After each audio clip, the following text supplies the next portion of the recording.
ಬದನೆಕಾಯಲ್ಲಿ ಯಾವಾಗ್ಲೂ ಹೆಣ್ಗಾಯಿ ಮಾಡ್ಕೊಂಡು ತಿಂದಿರ್ತೀರ. ಬಟ್ ಹೆಣ್ಗಾಯಿಗಿಂತನೂ ಅತ್ಯಂತ ರುಚಿಯಾಗಿ ಮಾಡ್ಕೊಬೋದು ಈ ಬದನೆಕಾಯಿ ರೆಸಿಪಿನ. ಒಂದು ಸರಿ ಟ್ರೈ ಮಾಡಿ. ಇದನ್ನು ನಾವು ಚಪಾತಿಗೆ ಹಾಗೆ ಅನ್ನಕ್ಕೆ ಒಳ್ಳೆ ಕಾಂಬಿನೇಷನ್ ಅಂತಲೇ ಹೇಳ್ತೀನಿ. ತುಂಬಾ ಟೇಸ್ಟಿಯಾಗಿ ಮಾಡ್ಕೊಬೋದು, ತುಂಬ ಈಸಿಯಾಗೂ ಕೂಡ ಮಾಡ್ಕೊಬೋದು.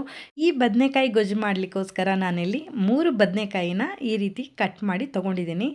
ಸಣ್ಣದಾಗಿ ಸ್ಲೈಸಾಗಿ ನಾವು ಮಾಡ್ಕೊಬೇಕಾಗತ್ತೆ. ಈ ರೀತಿಯಾಗಿ ತುಂಬಾ ಬೇಗ ಬೇಯುತ್ತೆ, ಹಾಗೆ ಟೇಸ್ಟ್ ಕೂಡ ತುಂಬ ಚೆನ್ನಾಗಿರುತ್ತೆ. ಅದಕ್ಕೋಸ್ಕರ ಹೀಗೇ ಕಟ್ ಮಾಡ್ಕೊಳ್ಳಿ.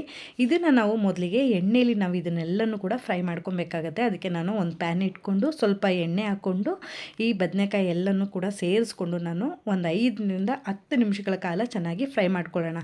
ಬದನೆಕಾಯಿ ಇಲ್ಲಿ ನಮಗೆ ಚೆನ್ನಾಗಿ ಕಲರ್ ಚೇಂಜ್ ಆಗಬೇಕು, ಹಾಗೆ ಇಲ್ಲಿ ನಮಗೆ ಒಂದು 70% ಆದ್ರೂ ಚೆನ್ನಾಗಿ ಬದನೆಕಾಯಿ ಕುಕ್ ಆಗಬೇಕು. ಅಲ್ಲಿ ತನಕ ನಾವು ಬದನೆಕಾಯಿನ ನಾನು ಏನೂ ಹಾಕ್ತಾಯಿಲ್ಲ, ಜಸ್ಟ್ ಆಯಿಲಲ್ಲಿ ಫ್ರೈ ಮಾಡ್ತಾ ಇರುವಂಥದ್ದು ಅಷ್ಟೇ. ಉಪ್ಪು ಖಾರ ಏನೂ ಹಾಕ್ತಾಯಿಲ್ಲ. ಹಾಗೆಯೇ ಇದನ್ನು ಬರೀ ಪ್ಲೇನಾಗಿ ನಾವು ಇದನ್ನು ನೀಟಾಗಿ ಫ್ರೈ ಮಾಡ್ಕೊಳ್ಳೋಣ. ಈ ರೀತಿ ಫ್ರೈ ಮಾಡ್ಕೊಳ್ಳೋದ್ರಿಂದ ಬದನೆಕಾಯಿ ತುಂಬಾ ಟೇಸ್ಟಿಯಾಗಿ ಬರುತ್ತೆ.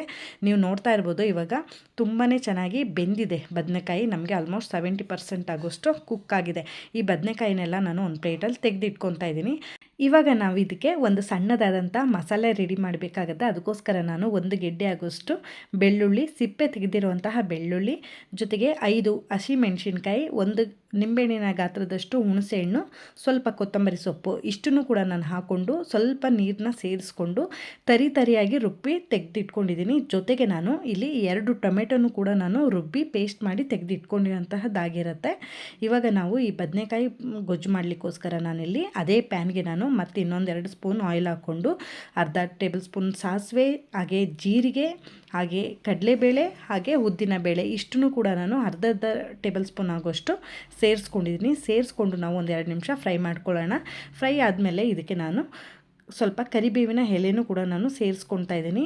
ಇದಾದಮೇಲೆ ನಾನು ಇಲ್ಲಿ 2 ಈರುಳ್ಳಿನ ಉದ್ದುದ್ದಕ್ಕೆ ಕಟ್ ಮಾಡಿ ತೊಗೊಂಡಿರೋಂತಹದ್ದು.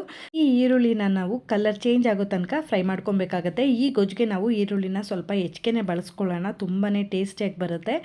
ನಾವು ಬದನೆಕಾಯಿ ಯಾವ ಪ್ರಮಾಣದಲ್ಲಿ ತೊಗೊಂಡಿರ್ತೀವಿ ಅದೇ ಪ್ರಮಾಣದಲ್ಲಿ ನಾವು ಈರುಳ್ಳಿನೂ ತೊಗೊಬೇಕಾಗತ್ತೆ.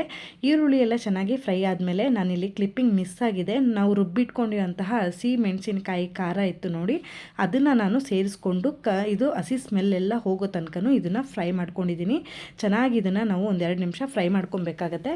ಹಾಗೆ ನೀವು ಇದನ್ನು ಫ್ರೈ ಮಾಡ್ಕೊಬೇಕಾದ್ರೆ ಲೋ ಫ್ಲೇಮಲ್ಲಿ ಮಾಡ್ಕೊಳ್ಳಿ, ಏಕೆಂದರೆ ಹಸಿ ಮೆಣಸಿನ್ಕಾಯಿ ಹಾಕಿರೋದ್ರಿಂದ ಇದು ನಮಗೆ ಘಾಟ್ ಬರುತ್ತೆ. ಅದಕ್ಕೋಸ್ಕರ ನಾನು ಹಸಿ ಮೆಣಸಿನ್ಕಾಯಿ ಈ ಮಸಾಲಾನ ಸೇರಿಸ್ಬೇಕಾದ್ರೆ ಸ್ವಲ್ಪ ಲೋ ಫ್ಲೇಮಲ್ಲೇ ಇದನ್ನು ಫ್ರೈ ಮಾಡ್ಕೊತಾ ಇದ್ದೀನಿ. ಜೊತೆಗೆ ಸ್ವಲ್ಪ ಅರಿಶಿನನ್ನು ಕೂಡ ನಾನು ಹಾಕ್ಕೊಂಡಿದ್ದೀನಿ. ಅದಾದಮೇಲೆ ನಾವಿವಾಗ ರುಬ್ಬಿಟ್ಕೊಂಡಿರೋಂತಹ ಟೊಮೆಟೊ ಇತ್ತು ನೋಡಿ, ಅದನ್ನು ಕೂಡ ನಾನು ಸೇರಿಸ್ಕೊಂಡು ಇದನ್ನು ಹಸಿ ಸ್ಮೆಲ್ಲೆಲ್ಲ ಹೋಗೋ ತನಕನೂ ಚೆನ್ನಾಗಿ ಫ್ರೈ ಮಾಡ್ಕೊಳ್ಳೋಣ. ಇವಾಗ ನಾವು ಚೆನ್ನಾಗಿ ಮಸಾಲ ಹೊಂದ್ಕೊಂಡು ಫ್ರೈ ಆದಮೇಲೆ ಇದಕ್ಕೆ ನಾನು ರುಚಿಗೆ ತಕ್ಕಷ್ಟು ಉಪ್ಪನ್ನು ಕೂಡ ಸೇರಿಸ್ಕೊಂಡು ಇದನ್ನು ಮತ್ತೆ ನಾವು ಫ್ರೈ ಮಾಡ್ಕೊಳ್ಳೋಣ. ಎಣ್ಣೆ ಎಲ್ಲ ಬಿಟ್ಕೊಂಡು ಬರಬೇಕಾಗತ್ತೆ ಈ ಮಸಾಲ, ಅಲ್ಲಿ ತನಕ ನಾವು ಇದನ್ನು ಹೀಗೇ ಫ್ರೈ ಮಾಡ್ಕೊಬೇಕಾಗತ್ತೆ.